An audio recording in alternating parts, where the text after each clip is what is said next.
வணக்கம் சார், யார் பேசுறீங்க? மணப்பாடுல இருந்து மஹபூப் கான் பேசுறேங்க. சொல்லுங்க சார், உங்க கேள்விகளை சற்று கேளுங்க. சார் அஸ்ஸலாமு அலைக்கும் சார். ஐயா வணக்கம்ங்க. ஐயா சொல்லுங்க. வணக்கம்.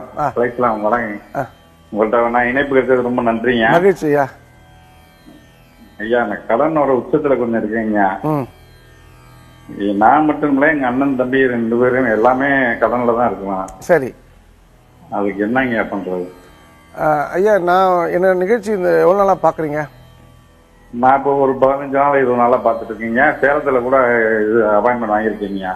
ஓ சரி, ரொம்ப மகிழ்ச்சி ஐயா. நீங்க என்ன தொழில் பண்றீங்க? நான் ஹோட்டல் தொழில் வச்சிருந்தேங்க. அசைவ ஹோட்டல? ஆமாங்க. இன்னைக்கு முஸ்லீம்ஸ்லாம் பாத்தீங்கன்னா, நான் சென்னையில இருந்து திருச்சி போகும்போது இந்த அஸ்வின் ஒரு ஹோட்டல் இருக்கு பெரம்பலூர் அவுட்டர்ல. அங்க பாத்தீங்கன்னா வந்து சுத்த சைவ ஹோட்டல். 100 பேர் சாப்பிட்றாங்கன்னா 100 பேர்ல 98 பேர் முஸ்லீம்ஸ் தான் சாப்பிடுறாங்க சார். வேற இந்துஸ்லாம் பாத்தீங்கன்னா உட்காந்து பிரியாணி கடையில் உட்காந்துருக்காங்க. நான் இது வந்து இந்து முஸ்லீம்காக சொல்லல, நான் உங்களோட மதத்தை பத்தி ரொம்ப அதிகமாக உயர்த்தி சொல்றேன் சார். ஒரு பிரபல டிவியில நான் பேசும்போது, ஒரு வருஷம் பேசும்போது, உங்ககிட்ட இருக்க பெரிய குணம் என்னன்னா, நல்லதோ கெட்டதோ எல்லாருமே கூட்டு குடும்பமா வாழக்கூடிய ஒரு பக்குவம் வந்து முஸ்லீம்ஸ் இருக்கு சார். நம்பர் 2, யாருமே அம்மா அப்பாவை ரோட்டுக்கு விடுறதில்ல சார். அதாவது இந்த சென்ஸ் வந்து ஹோமேஜ்ல தங்க வைக்கிறது இல்லை. 3வது விஷயம், அந்த இன்ஷா அல்லா கடவுளின் பேரால் தான் எல்லா விஷயமும் பண்றீங்க. நான் உங்களுக்கு சொல்றது ஒரே ஒரு விஷயம், நீங்க வந்து உங்க லைஃப்ல இந்த பிரச்சனை தடுமாற்றம் இருக்குன்னா, நீங்க 5 முறை துவா பண்றீங்களா? ஓகே. நீங்க வந்து இப்ப இந்த விஷயத்த இப்ப நீங்க கேக்குறீங்க இல்லையா, வாஸ்து என்பது முஸ்லீம் மதத்துல வந்து நம்புறது சரியா? முஸ்லீம், தூய முஸ்லீம் நம்புறது இல்லைங்க. கடனோட உச்சத்துல இருக்கனால.